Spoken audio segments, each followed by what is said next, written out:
That's not as fun. I'll be honest, it's just not as fun. I like to see people. I got to have some warm bodies around me breathing. Do you understand what I'm saying? Don't breathe on me now, but I'm just saying I got to have some warm bodies breathing on me.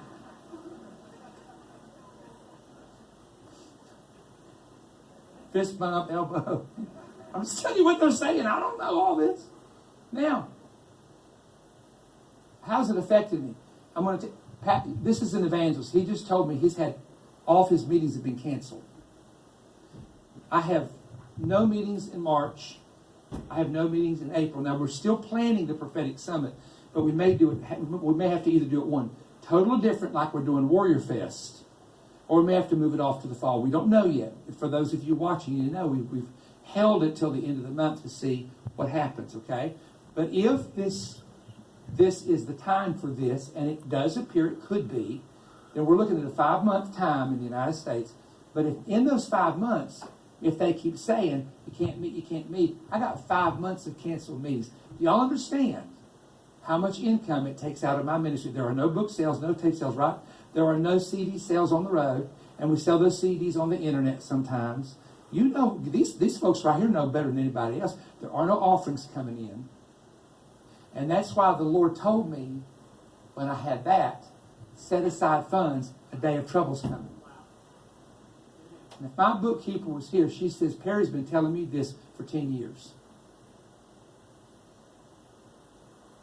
And I've canceled big things that could have been purchased and could have been bought. And I said, nope, this is not the time to do it. I'm thankful that God gives a man wisdom. Or a woman wisdom, aren't you? A prudent man sees the evil coming and does what? Hides himself. And that doesn't mean run away to the mountains, but it means he gets away from it because he sees the evil and he gets in the secret place of the Most High God. And when he gets in that secret place, he knows God's going to help him. But I'll stand to be corrected. But I believe it's a 5-month problem. And hopefully at the end of 5 months, it'll be over. Because I'm going to tell you something. I want to see Alabama play football this year, okay? You understand what I'm saying? I'm one of those crazy SEC fans, so I want this over by then. Come on, can somebody help me for your favorite team that you'd like to see it over by the fall? Excuse me bear with me in my folly, okay? Bear with me in my folly. Now, on a serious note, just let me weigh this. I have 2 things. I have a scripture, and then I have something, and I step out on a very heavy limb to say what I'm about to say, but the Lord gave me a word and said, your next big event is a huge earthquake. And I don't mean a little old 4.5, 5.5, 6.1. I don't even know where. I hope it's, and honestly, I don't wish it on anybody. It's probably in America. I hope it's not the United States, but there's coming one that's another birth pain. Carbondale. This is the birthing pain.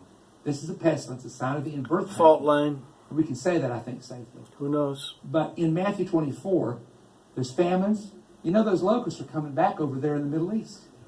That locust that wiped out 3 countries, they're coming back, and they're going to take out 1/3 of the food supply in those nations. It's horrible. It's horrible.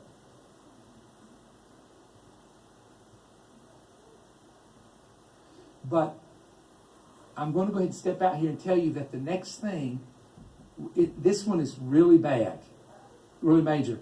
And I keep getting this internal signal that one is coming that just would not, people are going to say, how did that happen there? Because it's not one of those, you expect them in certain places, right?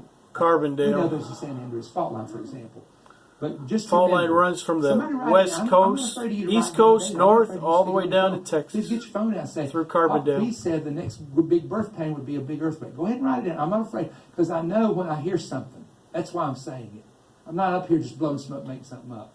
Now, this is the greatest verse to deal with where we're at. And before we do anything else, in just a moment, prepare, folks. And I'm going to ask the internet family. Get a bunch of groceries. Put some ask the internet family cash aside.